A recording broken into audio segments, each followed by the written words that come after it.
Қайырлы күн, каналыма қош келдіңіздер. Бүгін сіздермен сүзбелі қамырдан жасалатын алмалы пирогын жасайтын боламыз. Міндетті түрде жасап көріңіздер. Дәмі өте нәзік болып шығады және де дәмі ерекше болып шығады. Видеома лайк басып, каналыма тіркеліп, қоңырау белгісін басуды ұмытпаңыздар. Ең бірінші жұмыртқамызды саламыз, үстіне қантымызды қосамыз. Осыны енді венчиктің көмегімен араластыратын боламыз. Егер де миксеріңіз болса, миксермен де араластырсаңыздар болады. Ең бірінші жұмыртқа мен қантты жеке араластырып алу керек. Сонда біздің пирогымыз көтеріңкі, нәзік болып шығатын болады. Одан кейін үстіне ерітілген сары май құямыз, оны венчигіміздің көмегімен араластырып аламыз.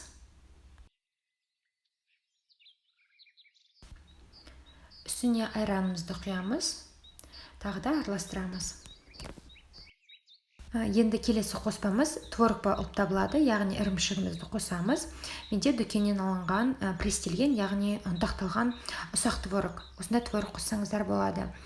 Сонда бізге измельчительмен ұнтақтап немесе езіп керек емес болады. Осылайынан салып, тек шанышқының көмегімен басып-басып ұсақтап ала саламыз.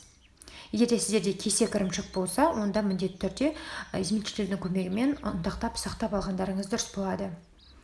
Ірімшігімізді араластырып болдық. Енді құрғақ қоспалармен жұмыс жасаймыз. Ол үшін ұнымыздың үстіне разрыхитель, яғни қопсытқышымызды салып, осылай қасықтың көмегімен жеке бір араластырып аламыз.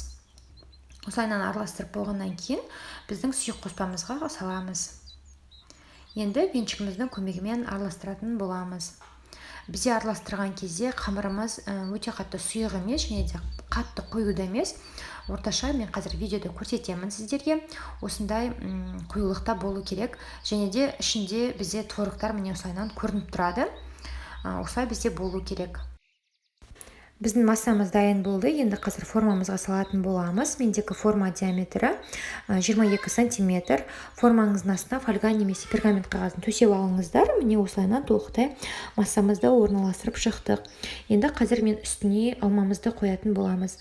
Алманы міне осылайынан 4 бөлікке бөліп, осылай жұқа-жұқа қылдырып турап, мен алдын ала дайындап алдым. Кез келген алманы ала берсеңіздер болады, өздеріңіздің қалауларыңыз бойынша. Жасыл алма болсаңыздар болады, қызыл алма болсаңыздар болады. Оның ешқандай қатты бір маңызы жоқ. Алманы осылай шеткі бөлігінен бастап, міне толықтай орналастырып шығатын боламыз.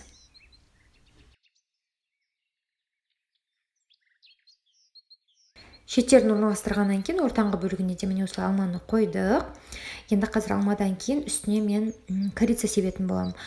Корицаны қасықпен немесе сито болса ситомен сепсеңіздер де болады. Біркелкі себіледі сол кезде. Осылайынан себіп шығамыз. Корица қосаңыздар дәмі деген өте керемет, күшті, прям иіс шығып тұрады. Міндетті түрде корицаны қосыңыздар. Егер корица ұнамаса, сәл аздау ғана қоссаңыздар болады. Корицаны қостым. Енді мен қазір 180 градуста 45 минут бойы пісіретін боламын. 45 минут уақытымыз өтті, пирогымыз дайын болды. Пирогтың иісі өте керемет болып шығады. Үстіне міне сәл сахарный пудра сеуіп сәндесеңіздер де болады.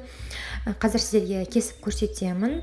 Бұл пирог өте нәзік, жұмсақ, дәмі және де ерекше. Себебі бізде бұл қамырында творог қосылғандықтан біздің пирогымыз нәзік болып шықты. Сондықтан міндетті түрде жасап көруге кеңес беремін. Жасап көрсеңіздер оңай жасалады және де дәмі өте керемет. Қараңыздар, қандай керемет нәзік болып шықты. Ал сіздер менің арнама тіркеліп, лайк басып, қоңырау белгісін басуды ұмытпаңыздар. Келесі видеом сенбі күні сағат 14:00-де шығады. Кездескенше.